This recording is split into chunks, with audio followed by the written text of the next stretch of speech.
आवाज नहीं खे आवत। ए माता जी तनी तलिया बजाई। अरे पागल कहेला ना रे लोगवा, पागल कहेला ना कि हम तो भोला के दीवानी रे लोगवा पागल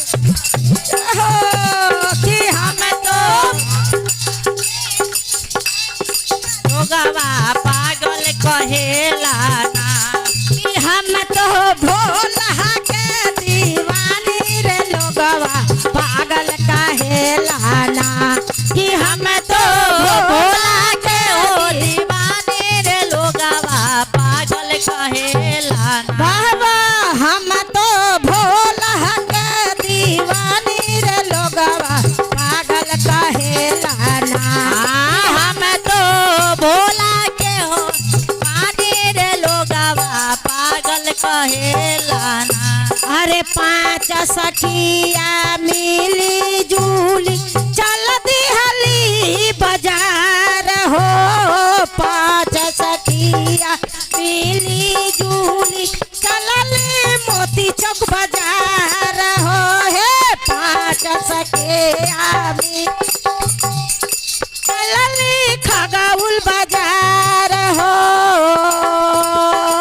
अरे कोई लिहल तिरसुल डम, अरे कोई लिहल ढोलक झाला, कोई लिहल रे झाला। हम तो लिहनी शिव के डमरुआ, हम तो लिहनी शिव के डमरुआ पागल कहेला ना रे लोगवा पागल कहेला ना कि हम तो। खड़ा हो जाओ, थोड़ा थोड़ा खड़ा हो जाओ तुम लोग भी। पागल कहेला ना रे लोगवा पागल कहेला ना हो, पागल कहेला ना रे लोगवा पागल कहेला ना कि हम तो हो भोला के दीवानी रे लोगवा पागल कहेला ना। हम तो भोला के रे जवानी रे लोगवा पागल कहेला ना। अरे सब सखिया ताले हाले धोती और कुरता हो, सब सखिया ताली हाले धोती और कुरता हो, सब सखिया ताले हाले धोती और कुरता हो।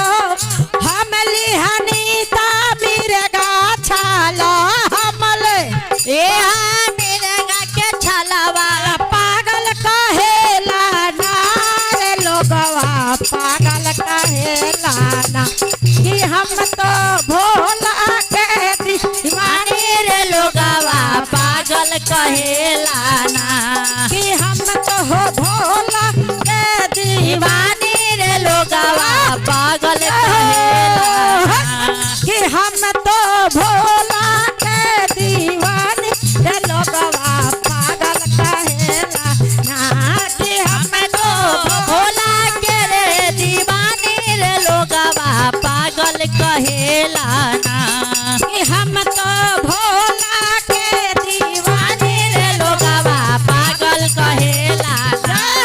हम तो भोला के दीवानी रे लोगवा पागल कहेला ना। बोला बोला शंकर भगवान की जय, और नौ दुर्गे मैया की जय।